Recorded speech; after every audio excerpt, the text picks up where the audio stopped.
안녕하세요. 예, 청담우리동물병원 윤병국입니다. 이제 요즘에 갑자기 이제 추워지니까 아이들도 이제 산책을 안 하던 애가 한다든지 아니면은 다리가 좀 안 좋았던 애들이 하면서 갑자기 다리를 저는 아이들이 많이 와요. 이제 표현을 절뚝거린다는 표현을 하는데 이제 많은 보호자분들이 병원에 와서 아이가 절뚝거려서 왔는데 걱정이 돼서 오셨는데 아파하지는 않는 것 같다고 이야기를 하시거든요. 왜냐면 만졌을 때 아파하지는 않으니까. 그래서 이 절뚝거림에 대한 해석을 제가 좀 간단히 말씀드리고 동영상 위주로 오는 편하게 말씀드릴 거고 편은 제가 확인하는 대로 답변 드리도록 하겠습니다.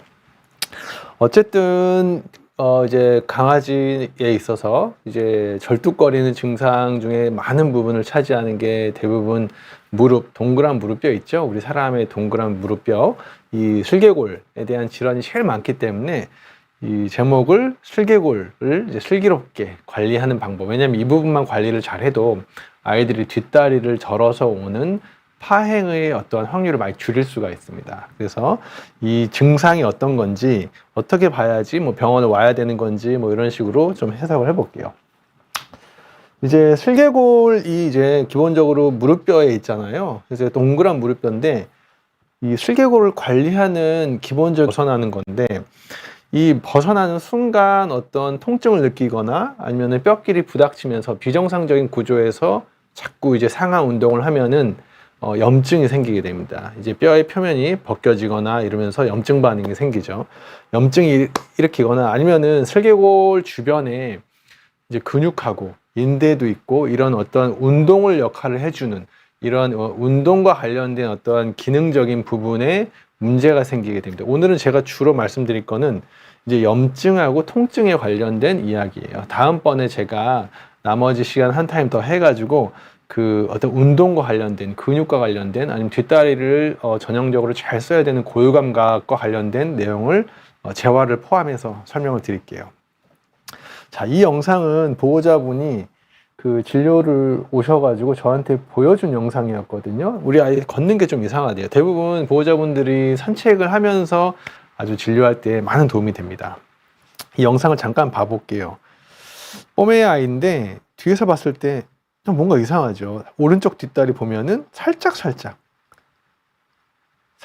우리 깨갱이라고 하죠. 우리 사람들 기분 좋으면은 뭔가 다리를 한쪽씩 들면서 어린아이들이 기분 좋으면은 살짝 들면서 이렇게 걷는 거 좀 멀어가지고 잘 안 보이는데 다시 한번 볼게요. 바로 초반의 영상 보면 오른쪽 뒷다리가 외측으로 잠깐 살짝 들죠. 이 보행이 보호자의 어떤 주 컴플레인이었어요. 그래서 평소에 집에서는 잘 걷고 뭐 천천히 걸을 때 아무 문제가 없대요. 하지만 산책만 나가면은 이렇게 깽깽이 증상을 보이기 때문에 보호자분이 걱정이 돼서 오셨어요. 왜냐면 만졌을 때도 아파하지 않고. 그래서 이 깽깽이 증상하고 아니면 절뚝거리는 증상하고 절뚝거리는 영상은 제가 뒤에서 보여드릴 건데 깽깽이 증상에 대해서 어떠한 해석을 정확하게 해야 되는데 보시면은 절뚝거림과 깽깽이, 우리 흔히 스킵이라는 어떤 표현을 하는데 이 두 가지는 차이가 분명히 있습니다. 절뚝거림은 그쪽 다리가 확연하게 다리에 어떤 통증이 있을 때 보이는 어떤 그런 보행 패턴이에요. 사람도 발목이 아프거나 뭐 무릎이 아프거나 하면은 걷다가 약간 절뚝거리죠. 그래서 뭔가 체중이 쿵쿵 실리는 느낌으로. 하지만 이렇게 뛰다가 이렇게 살짝 스킵을 하는 경우도 우리도 있죠. 막 전력 질주를 하다가 아니면 조깅을 하다가 다리가 아프면은 이게 스텝이 엉키잖아요. 이제 그런 경우는 이제 스킵이라고 하는데 이 스킵이 나타났을 때 보통 해석을 한 3가지를 해야 돼요. 절뚝거림은 확실한 통증이야. 어디가 아프기 때문에 그 통증의 원인을 찾아야 돼. 하지만 이런 스킵 증상을 보이는 아이들은 사람 같으면은 그 스킵을 보였을 때 무릎이 아팠나요? 어디가 아팠나요? 뭐 불편했나요? 이렇게 확연하게 이제 의사소통을 해서 통증이라든지 불편함에 대한 어떠한 범위를 국소화시킬 수 있는데 강아지들은 의사소통이 안 되잖아요. 그래서 저희가 찾아내야 돼요. 그래서 일반적으로 아까 동영상에서 보신 것처럼 스킵 증상을 보였을 때는 보통 3가지예요. 정말 아픈지를 일단 감별을 해야 돼요. 근데 이 아픈지에 대한 어떠한 질환을 큰 정형외과 질환하고 신경외과 질환이 있는데 이거를 다 배제를 해야 됩니다. 그러니까 뒷다리를 만약에 스킵을 보여가지고 특히 이제 빠르게 걸을 때 대부분 많이 스킵 증상을 해서 오시는데 스킵 증상을 보였을 경우에는 이 아이가 정말 뭔가 뒷다리 질환의 어떤 비정상적인 구조가 있는지 아니면 흔하게 발생하는 무릎 질환인 슬개골탈구나 십자인대라든지 아니면 근육통이라든지 아니면 고관절 쪽에 문제가 있는지 어떤 병리학적으로 뭔가 이상 소견이 있는지 객관적인 걸 먼저 검사를 다 해서 룰아웃을 하고 그 다음에 이제 신경계 질환 이제 허리에서 내려오는 이제 뒷다리 신경이 있을 거 아니에요. 척추신경이 양쪽으로 분지가 되니까 이제 그 신경계 검사상에서도 문제가 있는지 봐야 되고 또 세 번째로 발바닥 자체나 어떤 접촉이 직접적으로 이루어지는 부분에서 뭔가 얘가 통증을 느끼는 부위가 있는지를 신체 검사라든지 뭔가 그 시각적인 시진을 통해 가지고 어떤 질환이 있는지를 먼저 다 배제를 해야 됩니다. 만약에 아이가 무릎에 문제가 탈구가 있어. 그러면 탈구를 일단 교정을 해봐야 돼요. 그리고 아니면은 뭔가 십자인대가 끊어져 있어. 아니면은 관절염이 너무 심해. 아니면 고관절 쪽이 특이적으로 왼쪽보다 반대쪽이 증상이 있는 쪽이 이완이 있다든지 이형성증이 있다든지 아니면은 그 부위를 촉진했을 때 유난히 아파한다든지 이런 통증과 관련되는 그 정형외과 질환하고 신경외과 질환을 다 치료를 해고도 이 스킵 증상이 없어지지 않으면은 이 아이는 어떤 치료의 대상은 꼭 아니에요. 되게 어떻게 보면 되게 광범위하죠. 그래서 스킵 증상을 보일 때는 이 정형외과 질환인 뭐 무릎 질환, 엉덩이 질환, 발바닥 질환, 그 다음에 뭐 신경의 어떠한 그 감각 반사라든지 어떤 신경외과 신경 검사에서 특이 소견이 없다면은 헬피잭 스킵이라 그래요. 우리 사람을 치면은 그냥 어떤 행동학적인 거예요. 막 뛰다가 우리도 뭐 기분 좋으면은 스킵 할 때도 있고 아니면은 보행 시 패턴이 엇갈릴 수도 있는데 물론 약간의 불편함을 느낄 수 있겠죠. 하지만 이 아이가 뭐 진통제를 써야 된다든지 통증을 줄여주기 위한 어떤 적극적인 처치를 해야 된다든지 수술적인 처치가 꼭 필요 없는 어떠한 그런 걸로 진단을 해버리는 게 헬피잭 스킵이에요. 특히 국내에서는 비숑이 유난히 많이 있거든요.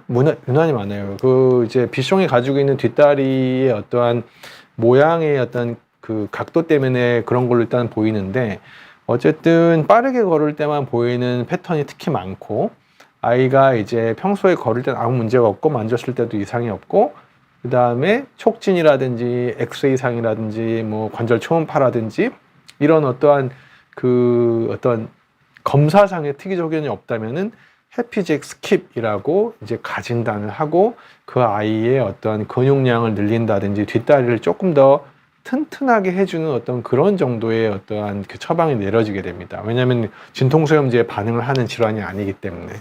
따라서 이 영상을 보시고 우리 아이도 산책할 때 저렇게 걷는 아이였는데 하시면은 일단은 정형외과 질환이 있는지 신경외과 질환이 있는지를 배제를 하고 그냥 좀 봐도 되는 건지 아니면은 이러한 어떤 질환을 치료를 하고서 스킵 증상이 개선이 되는지를 한번 보호자 입장에서는 그 고민해보고 치료를 해봐야 됩니다.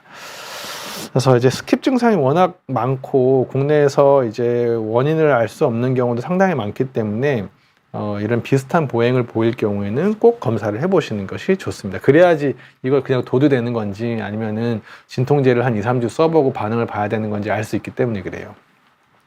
자, 그러면 이제 오늘의 주제인 절뚝거림에 대해서 말씀드릴 건데 질문을 하나 받을게요. 서핑러버님, 저희 아이는 뽐에 7살입니다. 5살 때 슬개골탈구 수술했는데 최근에 다시 한쪽 다리를 들고 걸을 때가 있습니다. 지금 7살이죠. 이제 노령에 진입한 거예요. 5살 때 슬개골탈구 수술을 했는데 한쪽 다리를 다시 든다고 했을 경우에는 보통 엑스레이를 찍어보시면 될 것 같은데 탈구가 다시 재발이 됐는지 두 번째 7살이기 때문에 관절염이 올 수 있거든요. 슬개골탈구의 기수가 그 당시에 조금 있었다면은 퇴행성 질환이 왔을 수도 있고 아니면은 십자인대 질환이 왔을 수도 있어요. 가장 흔하게 어떤 발병하는 어떤 패턴이기 때문에 물론 그 사이에 체중이 늘었는지 좀 봐야 돼요. 그래서 우리 아이가 그 엑스레이를 찍어보고 촉진했을 때 십자인대 질환이 있는지 슬개골탈구가 재발을 했는지 관절염이 생겼는지를 먼저 검진을 해보시고 그거에 맞게 치료를 하시면 될 것 같아요.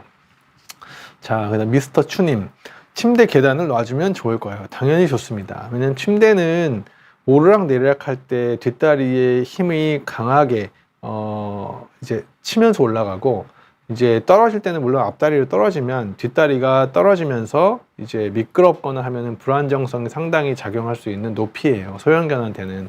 그래서 침대 계단이나 아니면 슬라이드 계단 있잖아요. 이렇게 꼭 침대 계단 스타일이 아니더라도 이렇게 천천히 올라갈 수 있는 각도를 만들어 주시는 거는 어쨌든 침대든 소파든 도움이 됩니다. 자, 이 영상은 제가 한번 보여드릴게요. 들고 있죠. 한쪽 다리를 계속 들고 있어요. 이 아이 같은 경우에는 통증 때문에 그래요. 대부분 잘 걷는데 이제 빠르게 걸을 때 스킵 증상이 아니라 들고 있고, 빠르게 걸을 때 유난히 드는 게 심해지고 체중이 많이 실리거나 속도가 붙을 때 뒷다리 통증을 느끼는 거거든요. 엑스레이 찍어봤을 때 십자인대 부분 단열이었어요. 그래서 이 아이 같은 경우에는 완전 단열이 아니었기 때문에 수술적인 처치보다는 무릎 주사라든지 이제 염증이 생겨가지고 대부분 십자인대가 질환이 생기는 거기 때문에 염증을 강하게 줄여주면서 통증이 줄어드는지, 그 다음에 염증이 강하게 줄여주는 치료가 좋아지면은 보행이 보통 좋아지는 패턴으로 나타나기 때문에 염증 치료 위주로 해줬습니다. 나이가 어린아이가 아니었고 퇴행성으로 온 걸로 일단 보였고, 현재는 시술 이후에 보행도 되게 많이 좋아지고, 물론 이미 십자인대 질환이 한번 생기면은 재발도 잘 되고, 얘네들은 이제 조심하지 않잖아요. 사람하고 다르게. 한번 이렇게 또 좋아지면은 더 뛰려고 하고, 그리고 이미 이제 퇴행이 그 주변으로 이게 자꾸 생기기 때문에 이제 퇴행성 질환이라든지 행동학적인 관리라든지 어떤 아까 말씀드린 침대 주의라든지 환경 관리가 되게 중요한 나이이긴 합니다. 자, 그 다음에 요 영상을 한번 볼게요. 되게 아파하죠.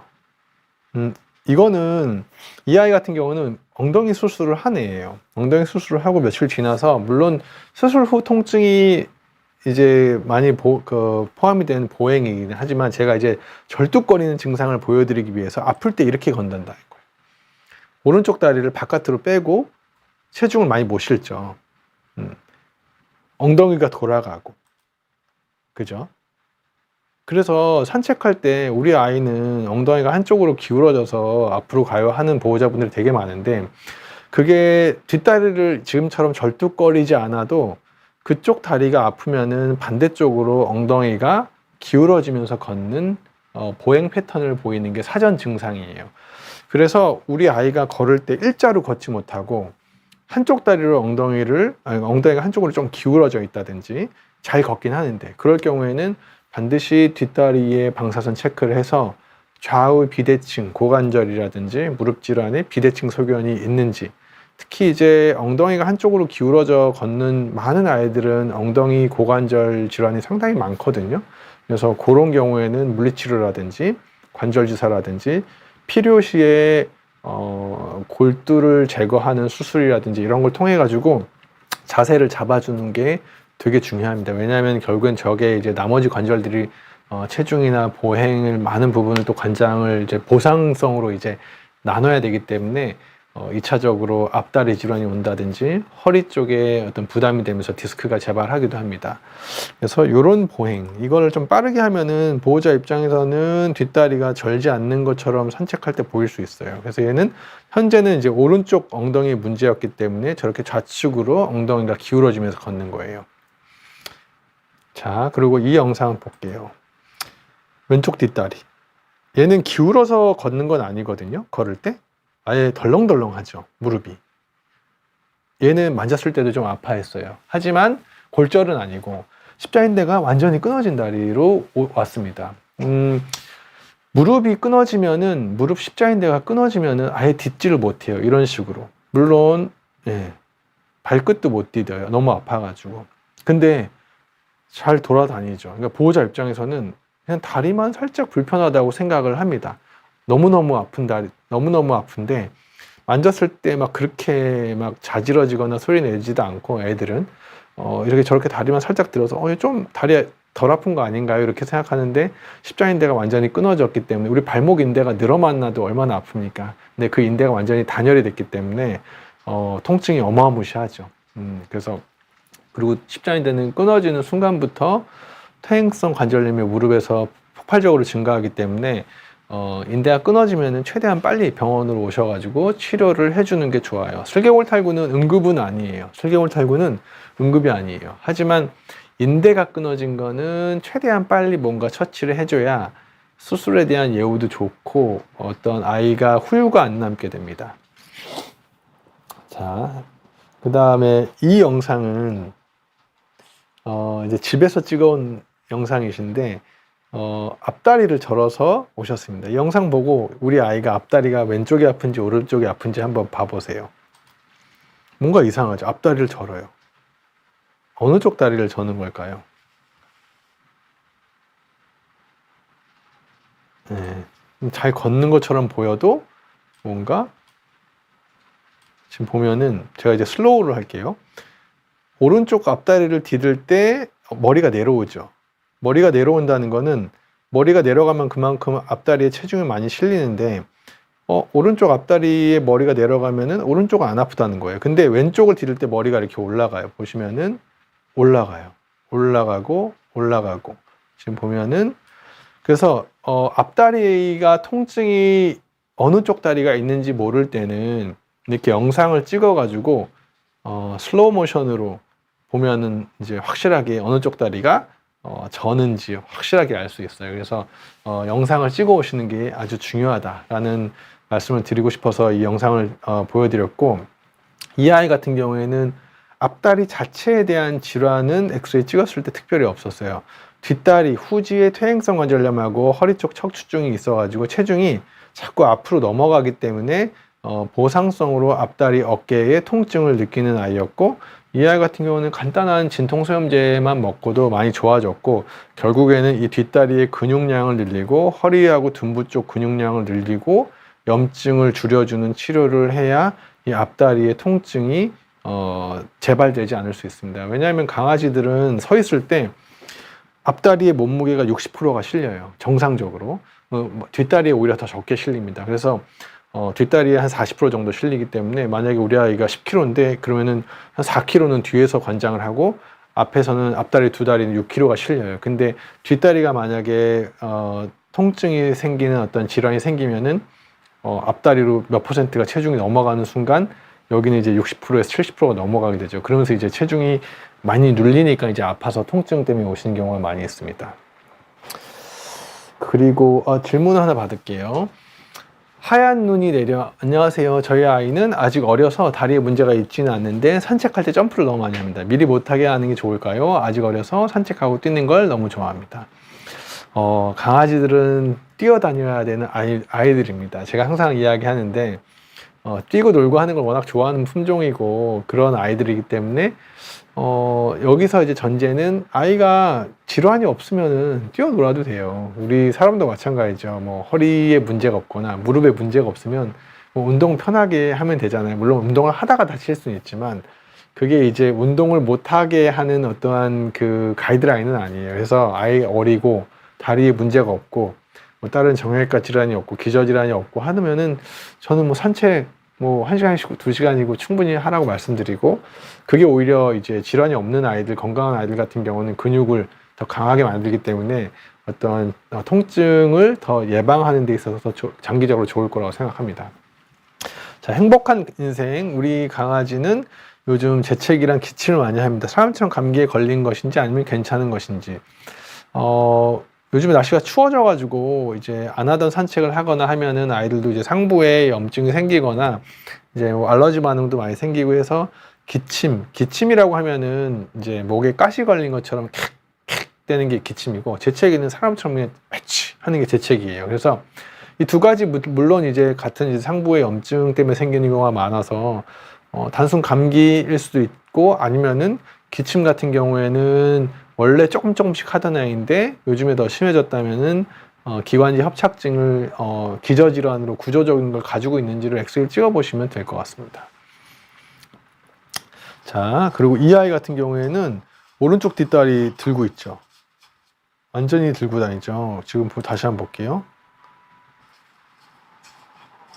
이 아이도 엉덩이가 한쪽으로 돌아가서 걷지는 않아요. 근데 한쪽 다리만 완전히 바닥에서 확실하게 올라가 있거든요. 이 아이도 마찬가지로 슬개골 탈구가 너무 심하게 그동안 방치를 해서 십자인대가 끊어진 아이였어요. 그래서 슬개골을 관리를 해야 되는 가장 큰 이유가 뭐냐고 저한테 물어보시면, 수술을 또 어릴 때 해야 되고, 또 어릴 때 안 했을 때 나중에 문제가 되는 가장 큰 문제가 뭐냐면은 십자인대가 끊어지는 경우가 제일 많고, 십자인대가 끊어지기 전에 퇴행성 관절염이 제일 많이 와서 통증을 많이 느끼게 됩니다. 기수가 높은 애들은. 그래서 나중에 이렇게 다리를 심하게 드는 경우는 대부분 이제 염증이 오랫동안 방치가 돼서, 보호자 입장에서는 잘 걷는다고 생각해도 이런 건 이제 대부분 갑자기 와요. 갑자기 오는 게 아니라 누적이 되다가 우리 고무줄 같이 인대가 사가서 끊어지는 거죠. 그러면 이제 결국엔 외과적으로 수술을 해줘야 되는데, 어쨌든 끊어지기 전에 만약에 애가 어느 정도 퇴행성 관절염을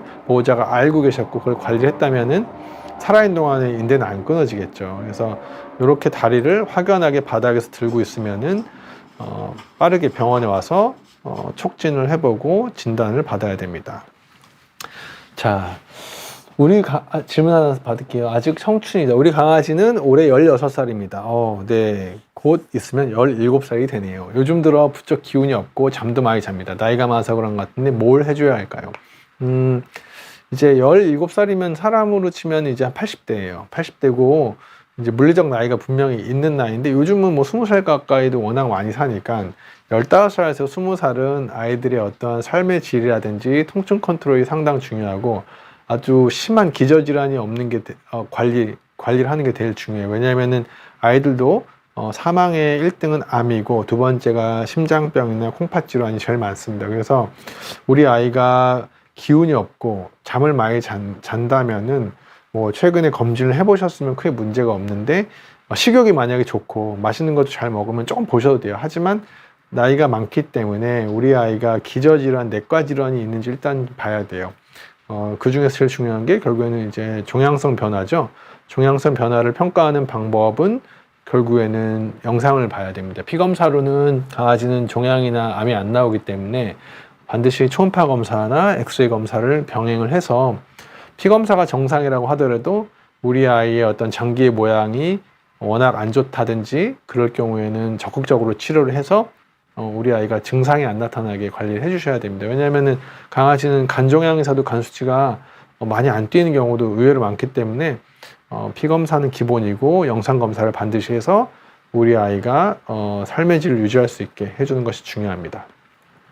자, 오늘 이제 슬개골 탈구를 우선적으로 제가 체크하라고 말씀드리죠. 왜냐하면 어쨌든 병원에 뒷다리를 절어서 오는 아이들이, 절뚝거려서 오는 아이들의 한 8, 90%는 이 동그란 슬개골이 정상 위치에서 벗어나거나, 그게 이제 정상 위치가 있다고 하더라도 이 슬개골 주위에 어떤 십자인대라든지 반월상 연골에 문제가 생겨서 이제 통증을 느끼는 경우가 많기 때문에 이 동그란 슬개골을 잘 가져가는 게 저는 아주 중요하다고 생각합니다.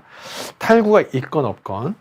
그래서 우선적으로 우리 아이가 슬개골 탈구가 있는지를 엑스레이를 찍어보는 게 제일 중요하고, 기본적으로 촉진해서 진단할 수 있는 질환이기 때문에 어릴 때 백신을 할 때부터 자주 병원에서 만져보고 하면은 충분히, 왜냐하면 유전적인 선천적 질환이기 때문에 어릴 때부터 진단이 가능해요. 6개월 전부터 충분히 진단이 다 가능하고, 진단이 되는 순간 성장이 끝나는 보통 한 10개월에서 12개월 사이에 최대한 이르게 수술을 해줘야 그 다리에 아주 깨끗하게 유지가 됩니다. 주변에 상처가 안 생긴 상태에서. 그래서 슬개골 탈구는 가급적 어릴 때 수술을 해줘야 되는 질환이라는 거를 알고 계시고, 백신을 할 때부터 신체 검사를 해주면은 충분히 좋은 튼튼한 다리를 가지고 있을 수 있어요. 이 아이 같은 경우에는 보시면은 병원에 왔는데 뒷다리가 절진 않아요. 근데 걷는 게, 볼게요. 이렇게 걷는데 다리가 저렇게 돼 있었어. 못 이러고 평생 앉아 있었고, 걸을 때 이렇게 걸어요. 절지는 않죠. 근데 양쪽 다리를 다 쓰긴 하는데 다른 애들처럼 다리를 피거나 뭔가 발바닥으로 걷는 느낌이 아니라 거의 저렇게 앉은 안전뱅이로 걷고 있었던 아이였어요. 그리고 또 뽀매였기 때문에 털이 워낙 많았기 때문에 보호자 입장에서는 다리가 저렇게 오다리가 된지는 모르셨던 거예요. 오른쪽은 거의 다리 발바닥을 안 쓰죠. 이 아이는 슬개골 탈구가 이미 4기 말기였고 이제 수술을 해도 예후가 무척 좀 떨어질 수 있는, 다행히 이제 십자인대는 끊어져 있지는 않았어요. 탈구 4기로 간신히 이제 슬개골이 이제 안쪽으로 다 돌아가 있는 상태였어요. 그리고 다른 아이도 슬개골이 4기인 아이 볼게요. 이러고 걸어요. 앞다리로만. 다리를 저는 건 아니죠. 절뚝거림은 아닌데 다리가 이미 모양이 다, 그죠. 다들 이 영상을 보고 저도 처음엔 좀 깜짝 놀랐어요. 이러고 살았다는 것 자체가. 앞다리로만 체중을 싣고 있죠. 뒷다리는. 그래서 아까 첫 번째 보셨던 영상은 아이들은 수술을 하고 다행히 이 정도는 다리를 씁니다. 다리가 많이 펴졌죠. 수술을 하고 한 3주 정도 됐을 때. 그리고 두 번째 아이는 아까 안전뱅이로 걸었던 아이는 수술하고 한 달째 이러고 걸어요. 되게 많이 좋아졌죠. 물론 슬개골 탈구 수술 4기 아이들이 모두 이렇게 걸을 수 있는 건 아니에요. 하지만 십자인대가 끊어져 있지 않다면은 4기라고 하더라도 우리 아이가 2기라든지 3기로 살 수 있게 아주 통증이 너무너무 극심하지 않게 기술을 낮춰줘서 수술을 해주는 것도 중요합니다. 정상으로 가지 않더라도 2기나 3기 정도로, 아니면 3기라도 어느 정도 가운데 정렬을 좀 할 수 있게 해주는 것이 저는 중요하다고 봐요. 아이들이 요즘에 20살 가까이 살기 때문에. 그래서 이 슬기롭게 동그란 뼈를 잘 관리를 하려면은 어떤 아이들이 좀 잘 생기는지, 그 다음에 기수가 있잖아요. 객관적으로 1, 2, 3, 4기가 있는데 어느 기수에서 잘 관리를 해야 되는지, 그리고 집에서 어떻게 해야 되는지, 또 수술이 필요 없는 정상 1기도 있잖아요. 아니면 아예 안 빠진 애들 어떻게 봐야 되는지를 말씀을 드릴게요. 질문을 하나 받을게요. 복숭아님은 우리 아가는 말티스 2살인데 심하지는 않고 실내에서 걷거나 산책 갈 때 뒷다리를 한쪽으로 종종 들 때가 있습니다. 슬개골 탈구 같은데 너무 초기나 어릴 때 하면 안 좋다고 들었는데 언제쯤 수술하는 거 좋을까요? 2살이면은 이미 성장이 끝난 시기입니다. 1살 정도면 대부분 우리 사람을 치면은 고등학교를 졸업한 몸이기 때문에 신체적 성장은 이제 더 길이 성장은 하지 않아요. 근데 한쪽 다리를 들고 슬개골 탈구를 진단을 받으신 것 같지는 않고, 일단 진단을 받으시는 것이 가장 중요하고, 탈구가 있다면은 그 다리가 그 종종 들을 때의 다리 있잖아요. 그 다리가 탈구가 있다면은 수술을 해주는 게 맞아요. 쩔뚝쩔뚝 들거나 아까 스킵 증상이 아니기 때문에. 그래서 2살이면은 어린 나이고 수술을 하기에 3세 이하가 가장 좋기 때문에 최대한 이른 시기에 해주는 것이 가장 좋다고 생각합니다. 자, 그러면 이제 많은 보호자분들이 병원에 와서 우리 아이 슬개골이 있는데 슬개골 탈구 진단하는데 뒷다리 엑스레이를 찍으면은 앞다리는 왜 안 찍나요? 이렇게 물어보는데 앞다리에는 슬개골이 없습니다. 사람 이제 다리에 있잖아요. 사람 2개. 강아지도 이 뒷다리에만 무릎에 있는 동그란 뼈가 슬개골이고 앞에는 없습니다. 그래서 이 슬개골은 이 뒷다리의 엉덩이에서 이 무릎에서 발목을 연결해주는 아주 중요한 도르래 역할을 해주기 때문에 여기에 문제가 생기면은 이 양쪽 관절에도 이제 변형이 오게 되고 나중에는 심할 경우에는 허리 쪽까지 영향을 주기 때문에 다리 펴는 기능이, 다리를 이제 펴주는 아주 중요한 그 동그란 뼈거든요. 그래서 그거를 잘 관리해 주는 것이 중요합니다. 이제 조금 이렇게 옆면에서 봤을 때, 정면에서 봤을 때는 슬개골이 가운데 있고 허벅지 근육이 슬개골을 거쳐서 종아리에 연결됩니다. 옆면에서 봤을 때는 슬개골이 옆면에 이렇게 가운데 있고 허벅지 뼈죠. 종아리뼈. 이제 아주 큰 사람의 이제 허벅지 근육이 슬개골을 지나서 종아리에 붙게 됩니다. 그래서 요 슬개골을 기시점으로 해서 다리를 폈다, 굽혔다, 폈다, 굽혔다 하게 되는 아주 중요한 역할을 하는 중간 매개체라고 보시면 될 것 같아요. 자, 그러면 아까 말씀드린 절뚝거린다는 표현이죠. 스킵을 제외한. 아파서 그런 경우가 대부분이고 중력 방향으로 체중을 못 실기 때문에 들고 있는 거예요. 그래서 가끔 또 절기도 들기도 쓰기도 하고, 물론 슬개골이 아니라 다른 골절, 뭐 관절의 염증, 그래서 사람처럼 인대 손상, 근육 자체가 아파도 절뚝거릴 수도 있어요. 근데 골절은 특이적으로 자지러지게 아파합니다. 잠시도 가만히 못 있고 만졌을 때 가만히 있지 못해요. 하지만 나머지 질환들은 애들이 만졌을 때 그렇게 안 아파하는 경향이 많기 때문에 심각하게 생각을 안 하는 경우가 특히 많습니다. 자, 따라서 골절 같은 경우는 당연히 뭐 빠르게 치료를 해야겠죠. 최소 뭐 며칠 사이에는 수술을 해줘야 중요한 질환이고, 나머지 질환들, 슬개골 탈구라든지 엉덩이 질환이라든지 십자인대 질환 같이 절뚝거리는 3대 질환 같은 경우에는 응급한 질환이 아니지만 삶의 질을 아주 많이 떨어뜨릴 수 있고 시간이 갈수록 계속 진행이 될 수밖에 없는 질환이기 때문에 만약에 쩔뚝쩔뚝해서 오실 경우에는 반드시 엑스레이를 찍어봐야 됩니다. 여기서 이제 이 세 가지 질환은 이제 뼈 질환이에요. 뼈하고 어떤 구조 문제인데, 허리에서 내려오는 척추신경이 뒷다리에 뭔가 감각 기능을 떨어뜨려서 생기는 디스크 질환이 있습니다. 그건 엑스레이를 안 나오기 때문에 만약에 우리 아이가 절뚝거리기도 하는데 신경계 검사할 때 자꾸 발바닥을 못 쓸고 발등으로 걸으려고 한다든지 감각이 떨어진다든지 시간이 갈수록 그럴 경우에는 반드시 MRI를 찍어봐야 됩니다. 자, 정상적으로 강아지 무릎은 이렇게 써요. 사람하고 똑같죠. 동그란 무릎뼈가 허벅지 근육에서 종아리로 내려와서 이 허벅지 뼈 위에서 좌우 운동이 아니라 상하 운동만 하게 됩니다. 이렇게 상하 운동만 하죠. 근데 슬개골이 빠지는 아이들 같은 경우에는 이렇게 걷다가 동그란 뼈가 툭 빠지게 됩니다. 이걸 이제 탈구라 그래요. 자, 정상적인 다리와 뼈가 빠지는 다리를 비교해 봤을 때 이렇게 일자로 걷다가 정상적인 아이는 계속 일자로 걸어요. 근데 빠진 아이들은 툭 빠지고 종아리가 안쪽으로 돌아가게 되죠. 보시면은 종아리가 안쪽으로 돌아가게 되니, 그래서 이제 전체적으로 안쪽으로 다 당기는 이런 질환을 생기기 때문에 아까 우리 푸들 안증뱅이 같이 다리가 O자로 자꾸 돌아가게는 오다리가 진행이 되게 됩니다. 자, 질문 하나 받을게요. 따뜻한 초코라떼님, 안녕하세요. 소형견일수록 슬개골이 약한가요? 대형견이 좀 더 건강한가요? 이 부분은 제가 다음 슬라이드 있어가지고 요거에 대한 답변을 해드릴게요.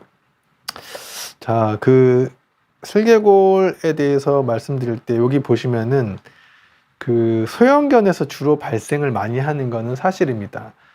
소형견의 한 82%가 슬개골 탈구를 가지고 있다고 하는데 이거는 이제 품종에 따라 좀 차이가 있고 물론 자주 발생하는 품종들이 있어요. 물론 대형견도 슬개골 탈구가 있어요.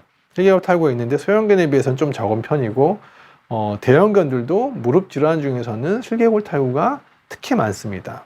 그래서 슬개골이 동그란 뼈가 이제 몸통 쪽으로 빠지기도 하고 바깥쪽으로 빠지기도 하는데 한 7, 80% 이상은 안쪽으로 빠지는 질환이 많고 슬개골이 가운데로 움직이다가 바깥쪽으로 빠지는 경우가 특히 더 예후가 안 좋습니다. 대부분 선천적 질환이죠. 자, 그러면은 엑스레이를 찍어 보면은 이 슬개골이 원래 정상인 아이들은 이렇게 엑스레이상으로 동그란 무릎뼈가 사람처럼 가운데에 찍히는데 빠진 아이들 같은 경우는 하얀 게 이렇게 안쪽으로 보이죠. 그리고 다리 종아리도 이렇게 돌아가 있고 허벅지하고 종아리뼈 사이가 이렇게 까맣게 좀 어느 정도 보여야 되는데 이미 뼈끼리 부닥치기 시작하는 거예요. 그러면서 이제 퇴행성 질환이 진행이 되게 됩니다. 자, 이 슬개골에 있어서 제일 중요한 어떤 기전이 뭐냐면은 이 슬개골을 주변으로 이 대퇴사두근, 우리 허벅지 근육이 일자로 내려와야 되거든요. 근데 슬개골이 이렇게 안쪽으로 빠지는 아이들 같은 경우는 이 대퇴사두근도 다 안쪽으로 들어가기 때문에 이 배열 자체가 다 틀어지게 돼요. 그러면서 이 뒷다리의 배열이 다 틀어지면서 이제 무릎에 변형이 오게 되기 때문에 이 대퇴사두근의 배열을 결정하는 아주 중요한 이 구조물이 슬개골이라고 생각하시면 될 것 같아요. 이게 슬개골이 실제 이제 수술할 때 열었을 때 무릎이거든요. 동그란 게 이제 슬개골, 여기 딱 덮여 있는 거죠. 여기가 이제 움직이는 고랑이고 슬개골이 툭툭 빠졌을 때 이 안쪽에서 퇴행성 관절염이 생기게 됩니다. 이렇게 실제 모양을 보면 보호자분들이 많이 이해하기 훨씬 더 편하고 여기 부드럽게 이제 고랑에서 움직이는 게 중요하다라고 이해하시면 될 것 같아요. 소형견에서 압도적 1등이고 아까 말씀드린 소형견의 한 80%, 82% 가지고 있고 대부분 몸통 쪽으로 빠지는 내측 탈구고 대형견도 어쨌든 슬개골 탈구가 무릎 질환에선 가장 많다. 자, 이제 가장 호발 품종을 알아야 되는데, 국내에서 키우는 품종은 아마 대부분 들어간다고 보면 될 것 같아요. 우리나라는 소형견을 워낙 많이 키우니까. 근데 그 중에서 요즘에 가장 많은 품종은 포메라니안인 것 같아요. 포메라니안을 워낙 많이 요즘에 키우시기도 하고, 그 다음에 워낙 이제 하얀색 포메가 인기가 좀 있는 것 같고, 보시면은 이쁘잖아요. 화이트 포메라니안. 대부분 모든 관절 질환을 다 가지고 있는 아주 취약한 품종인 것 같아요. 그리고 그 다음으로 많은 아이들, 물론 말티스는 국내에 워낙 많기 때문에 말티스가 탈구가 가장 많긴 하지만 뽀메 아이들이 임상 증상을 나타내서 많이 내원을 해주시고, 그 다음에 비숑이 요즘에는 참 무릎 질환이 많습니다. 비숑 아가들도 보호자분들이 많이 선호하는 품종인데, 아까 말씀드린 것 같이 스킵 증상, 처음에 제가 보여드렸던 보행인 스킵 증상으로도 많이 오시고, 실제로 이 스킵 증상과 관련돼서 십자인대가 끊어져서도 상당히 많이 오세요. 그래서 우리 비숑 아이들이 뒷다리를 절면은, 절뚝거림이 있으면은 반드시 십자인대 평가를 해봐야 됩니다. 자, 골타기님, 미니핀인데 나이가 12살 먹었는데 최근 앉을 때 엄청 조심스럽게 앉는데 왜 그런 걸까요? 이제 앉았다 일어날 때 아이들이 불편해하는 증상이 있어요. 사람도 뭐 뼈에 어떠한 탈구나 이런 거 없는데, 앉을 때 소리 내면서 앉는 사람이 있고, 일어날 때도 소리 내서 불편하고, 일어나자마자 조금 몇 발짝 되기 힘들다가 좀 걸어야 좋아지고, 이런 변화들을 보이잖아요. 또 이렇게 방바닥에 못 앉는 사람들도 많고, 이게 전형적인 퇴행성 관절염이 있을 경우에 그렇습니다. 강아지들이 이제 앉을 때 자세를 이제 구부려 앉을 때 이제 엉덩이 부분이라든지 무릎 쪽을 어떤 정상적으로 이제 굴신하는 그 기능이 떨어지는 거죠. 왜냐하면은 그 주변에 연골도 많이 닳았고, 인대가 어떠한 수축되고 늘어나는 어떠한 기능이 떨어지고, 그 다음에 그 주변에 어떠한 그 윤활 작용을 해주는 어떤 활액 자체도 되게 부족하고 하기 때문에, 통증이 있거나 불편함이 있으면은 지금과 같은 조심스럽게 일어나고 조심스럽게 앉는 증상을 보일 수 있어요. 그래서 우리 아이가 앉아있는 자세도 사진을 한번 찍는 것도 중요하고, 한쪽 다리를 바깥으로 빼고 앉는지 이런 것도 중요하고 해서, 일단은 엑스레이를 한번 찍어서 뒷다리라든지 앞다리 큰 관절에 대한 퇴행성 질환이 왔는지를 보고, 물론 신체 검사를 해서 통증이 있는 부위를 국소화해서 진단을 할 수가 있기 때문에 그 부분을 집중적으로 치료를 해주는 것이 중요합니다. 자, 이 아이가 전형적으로 이제 퇴행성 관절염이 염증이 심한 아이인데, 이 아이는 병원에 왔을 때 이러고 있었어요. 쩔뚝쩔뚝거리는 게 아니라 다리를 못 내린다고 해서 오셨어요. 완전히 들고 있죠. 만졌을 때 안 아파합니다. 근데 한쪽 다리를 하루 종일 저렇게 들고 있는 거예요. 근데 이 아이는 탈구도 없고 십자인대 질환도 없고, 무릎에 관절염이 이제 심한 상태였고, 무릎에 물이 많이 차 있어서 아팠던 거예요. 그래서 아까 질문해 주신 분도 나이가 좀 있잖아요, 강아지가. 이 퇴행성 관절염의 전형적인 증상은, 강아지들은 앉을 때 불편해하는 것보다 앉았다 일어날 때 더 많이 불편해요. 한 자세로 굽혔다 움직이기 시작할 때. 그래서 퇴행성 관절염이 이런 앉았다 일어날 때 몇 발짝 전다든지, 아니면 저렇게 계속 한쪽 다리를 아예 못 펴고 구부리고 있다든지, 이럴 경우에는 반드시 무릎이라든지 이런 데를 초음파 검사를 한다든지 엑스레이를 찍어봐 가지고 물이 차 있는지 좀 보는 게 중요합니다. 자, 그래서 슬개골 탈구를 설명하기 전에, 이 퇴행성 관절염, 슬개골이 있는 애들은 퇴행성 관절염이 많이 올 수 있으니 이걸 어떻게 집에서 평소에 관리할 수 있냐. 기수가 높지 않고 기수가 낮더라도 결국에는 자꾸 쓰다 보면 기수가 올라갈 수 있고, 또 중요한 거는 탈구가 되어 있는 거는 약을 먹거나 뭐 이렇게 보조기를 한다고 하더라도 탈구가 들어가지 않기 때문에 계속 이제 정상 위치에서 벗어난 부위에서 자꾸 자극이 된다 보면은 염증이 생길 수밖에 없어요. 그래서 그 염증 관리를 조금이라도 염증이 생길 수 있는 확률을 줄여주고, 산책 전후에 통증을 줄여주는 방법으로는, 저는 산책을 하기 전에 나이가 있는 애들은 특히 온찜질을 꼭 해주시라고 말씀드려요. 온찜질이 별게 아니라, 우리 뭐 인터넷에 이렇게 핫팩 같은 거 팔잖아요. 전자레인지에 돌려가지고 쓸 수 있는 거. 그런 거를 무릎이라든지 이런 큰 관절에 좀 나가기 전에 한 1분에서 2분 정도 이렇게 좀 따뜻하게 좀 이렇게 대주는 거예요. 그러면 이제 무릎도 좀 윤활도 되고 근육도 좀 릴렉스가 되면서 다리를 밖에 나가서 쓸 때 훨씬 덜 아파합니다. 그리고 우리 운동선수들, 야구선수들, 투수들 이제 끝나고 나면은 아이스팩 같은 거 이렇게 탁 대고 있잖아요. 유현진 선수들 보면은 많이 쓰고 난 다음에는 냉찜질을 해주는 게 부상 예방에 상당히 부종을 줄여줄 수 있기 때문에 도움이 많이 됩니다. 그래서 오늘 제가 말씀드리는 것 중에 제일 중요한 게 아마 집에서 홈케어는 아마 이걸 것 같아요. 슬개골 탈구가 있는 아이들, 슬개골을 좀 잘 관리를 해주고 싶은 아이들, 수술을 했든 안 했든, 그리고 나이가 들어서 퇴행성 질환이 있는 증상을 보이는 아이들은 온찜질과 냉찜질을 반드시 해주시라고. 조금 귀찮으시죠.